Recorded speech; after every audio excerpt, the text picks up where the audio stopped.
Look at me.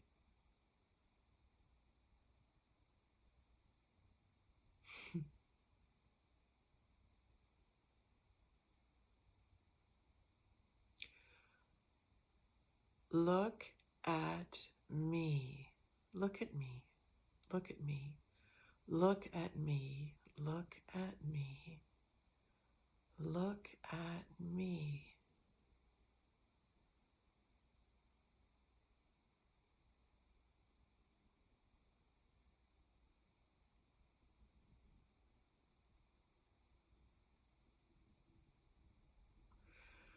Look at what I have become.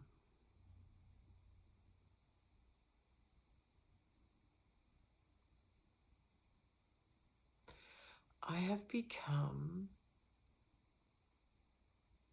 a voice for God.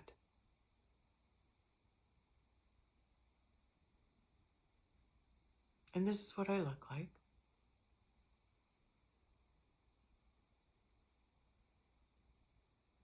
How happy am I that I get to be a voice for God? Pretty happy. What makes me so happy?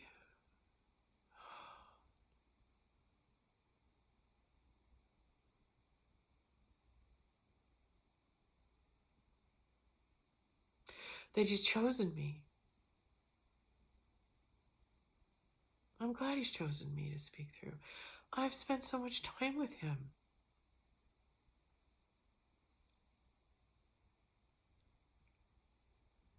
I've spent so much time with God. And the times I spend with Him, talking to Him, telling Him my problems, and sharing my real truth that I just share with no one else but Him, her, with her. I want to bring her more into my life, my feminine goddess side. Because we're preconditioned to think it's Him. In the faith of Christianity, I would believe, and most of the world believing that God is only a man, but God is a woman. God speaks through women.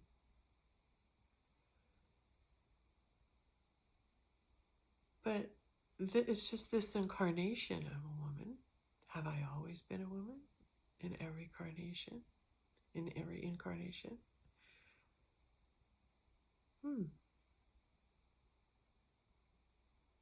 But the fact that I am who I am, where I am, and doing what I'm doing, am I happy? Yeah.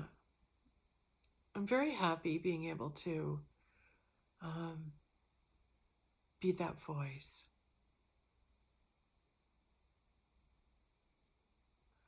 I'm very happy. Twice something has come to me here, and it's about, I'm asking what it's about. I'm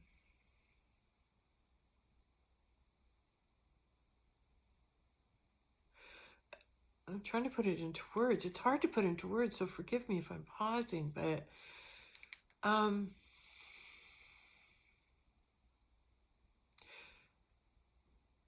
that He's picked me. I've spent a lot of time with Him, and I feel I know Him very well as He knows me.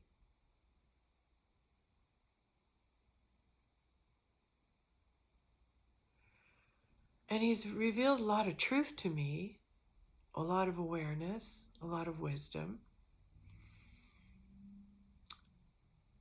And sometimes when I speak,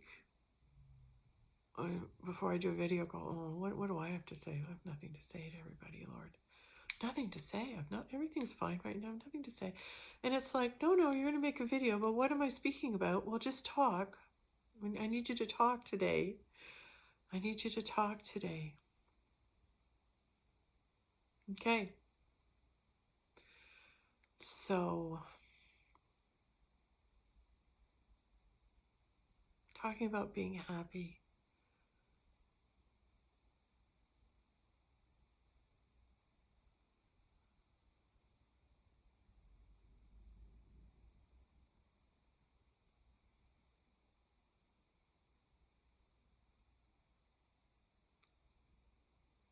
I'm missing that God reflection right now. And I love having that God reflection mirrored back to me. And it's like when you find it, when it happens to you, you never forget it. Sometimes you can catch it in glimpses in people because many people carry it. But your experience and what happens to you happens to you. And when I have a mystical experience and I say, okay, I want to share my mystical experience, and you hear my mystical experience, and you go, well, I can't believe that mystical experience. And I say to you, okay, you don't have to share that believe that mystical experience I'm telling you about, but I experienced it. I experienced it. And you cannot know what you haven't experienced, so you can't know my experience. I can tell you about it. I can tell you the miracles that have happened to me. I can tell you the amazing encounters I've had and interactions. And I'm grateful for that. I've been able to have that because it makes your life come alive. It makes your life fantastic and it comes alive. It's wonderful. So I'm waiting for my new experience.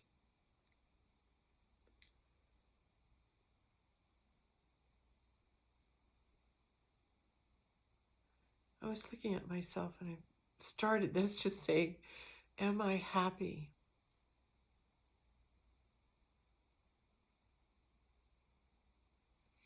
Yeah, I'm happy to be able to do this.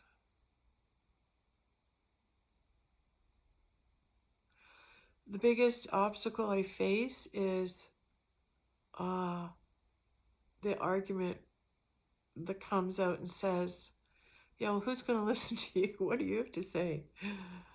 You haven't had that many hits or this or that. And I keep going, well, God told me just to do this work. And so it's there, you know. And I go, okay, so my ego down. And then I'm thinking, after I read something amazing by Joel Goldsmith and go, the consciousness levels which truth exists and always has and does is very, has always been there. So the truth has always been there. And it becomes the consciousness of God which exists in us all that makes the decision to reveal truth and when the right time to reveal truth is. And a truth revealed to one is a truth revealed to all. What makes a truth a universal thing or a big thing or a widely known thing is God places that consciousness in us to take note of it, or that it is a truth, like the story of Christ and his presence on the earth. That has become a big story and has reached the depths, or the heights rather, of what it has because there's so much truth in it. So God brings that act of truth to a high level so everyone sees it and everyone knows it. And here's that story, which makes it easily seen by those of us who can, who know God.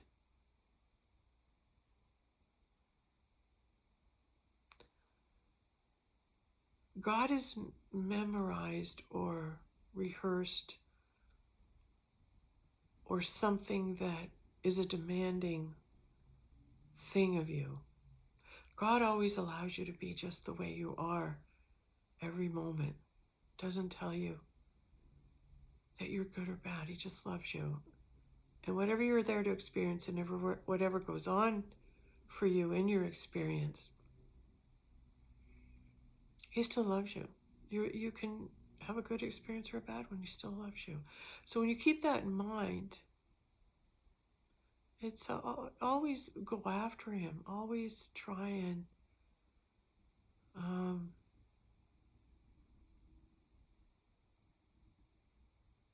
know him better in the present. Like Scrooge, know me better, man. Know God better right now. Hmm.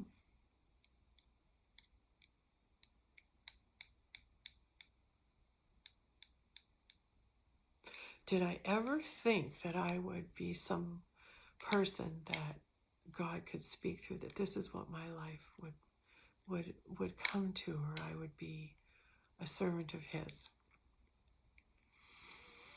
someone that he can speak through?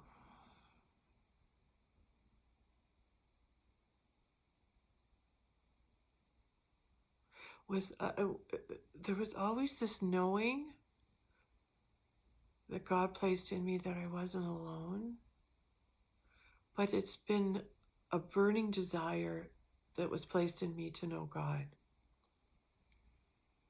Mm-hmm.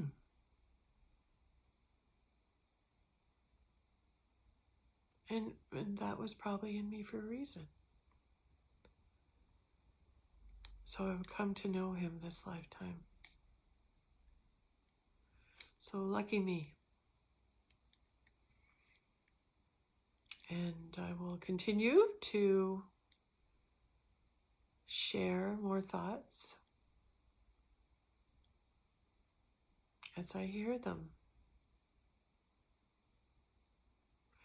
I guess I don't know, I'm just talking. I guess, well, Dolores Claiborne's coming to me lately. She's made her appearance in my consciousness, so she's kind of there. It was kind of funny too, because when I started watching her videos, I don't know if I said this or not in a previous one, but she always had flowers in her videos. So do I. I don't know, I just was guided to do that.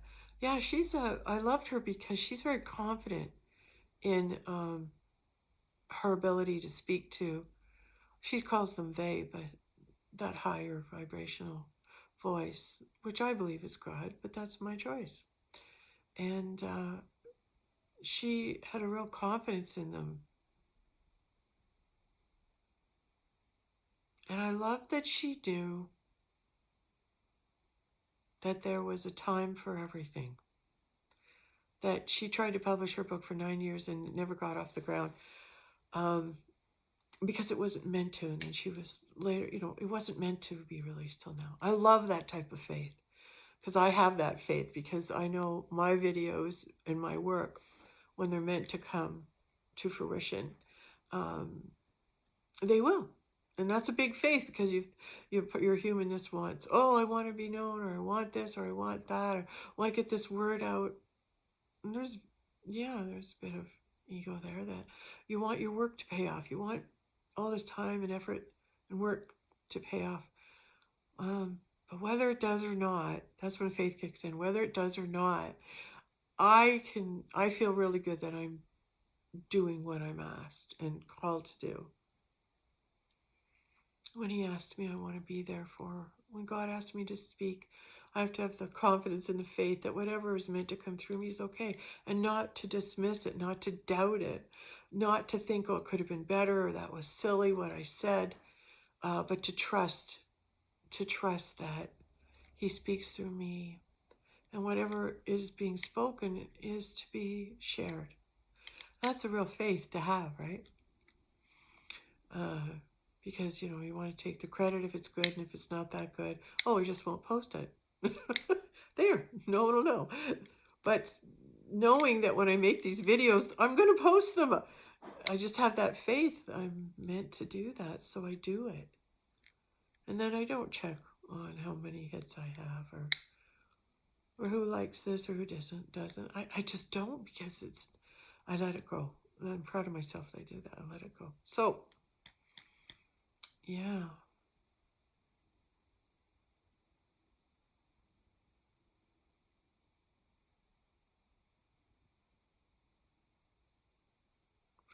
Thank you. Yeah, just sharing.